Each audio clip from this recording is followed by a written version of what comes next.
what's going on, Forge friends? Welcome to SolTalk. We really get into the discussions and the concerns that come right from the soul. SolForge, that is. That's right. I am doing my first video talking about the game of SolForge, not just playing it as seen on this channel as SolForge Sundays. So something that's kind of come to my mind as of late has been taking the L early on so that when you get to the end game, you are in a position of strength and pressure being applied to your opponent.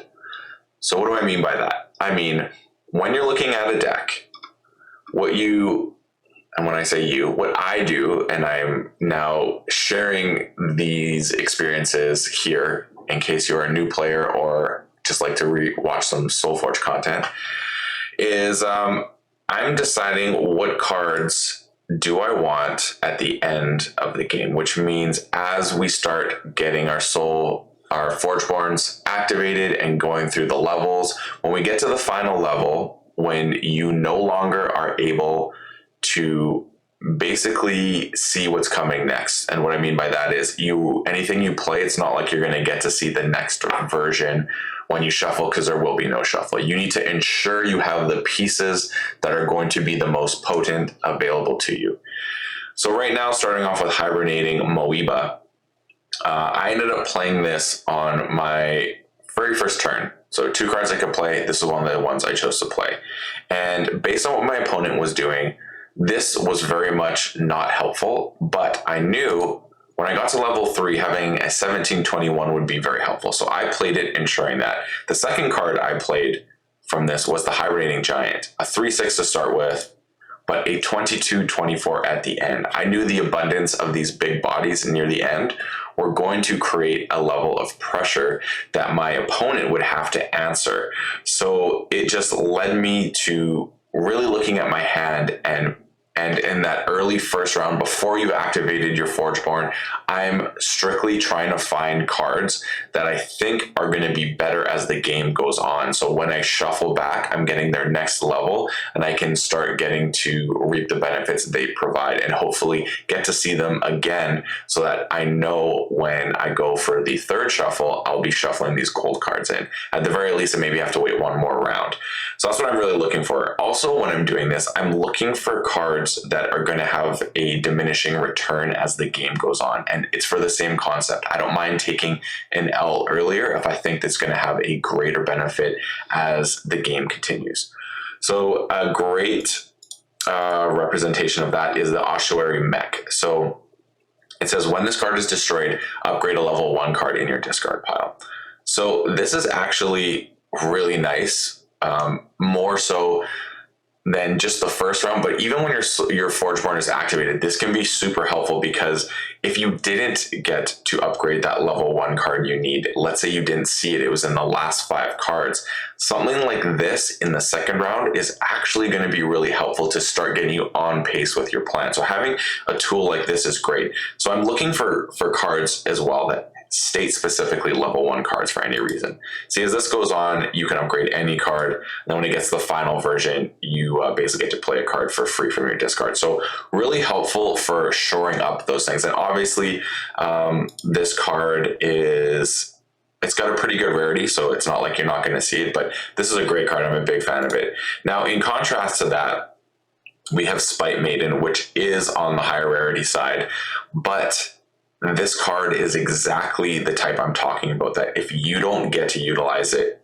early, it can become a dead card late. And it is very powerful. As it goes on, level 2 spell, and then you just get to play a spell for free no matter what it is as it goes on. Now, there's some issues with this. Is one, if you don't have spells in your hand when you get the Spite Maiden, then you obviously can't play it. But this is, again, the Ossuary Mech can help get this going so you can do that. It just makes things happy for you to get the pieces in place. Another one is this card, Dreadbolt, I think is one of my favorite cards in the game. Straight removal. That's it. Creature gone, provided the creature itself doesn't have some protection for this. But as the game goes on, this level 1 card becomes much more useless. So you need to prioritize getting your dread bolts out so that once you get to level 3, you have no restrictions. Level 2, hopefully it's staying pace, because if this is still on level 1 going into your Forgeborn's level 3 even, especially level 4 though, it's going to be kind of a lesser thing that you want to have. So I'm always looking for things that are going to get more potent as the game goes on and really provide me an answer. Pyrosong is another one of those.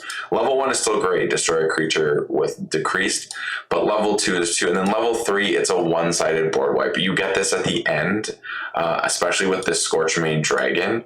It's basically combos off, like, you are most likely going to be pulling out the W at that point. It's very hard for an opponent to come back, especially if you're putting a lot of creatures on the board.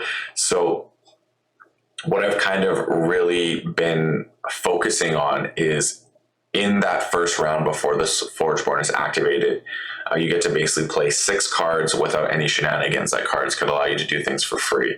And during that time, I'm really looking at establishing a foundation of leveling up, getting to level 2s to get to level 3s, and so on and so forth. So I'm trying to get those cards all together. And regardless of what they do, if I'm taking damage early, I don't care. I don't mind in that first round taking a little bit. The damage points are lesser then, and it gives you a time to set up for the end game.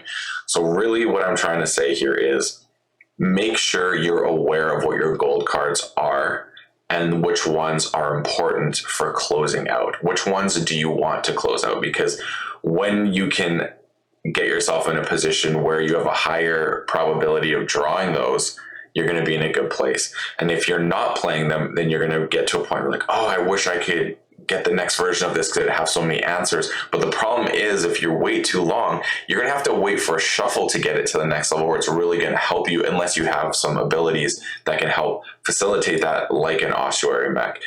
So keep in mind, my fellow forgers, that taking an L early on to set up the really strong cards when they get to the gold level 3 level is not a bad thing. In fact, I'm finding I'm having greater success keeping this in mind and prioritizing those lesser cards that become greater over time.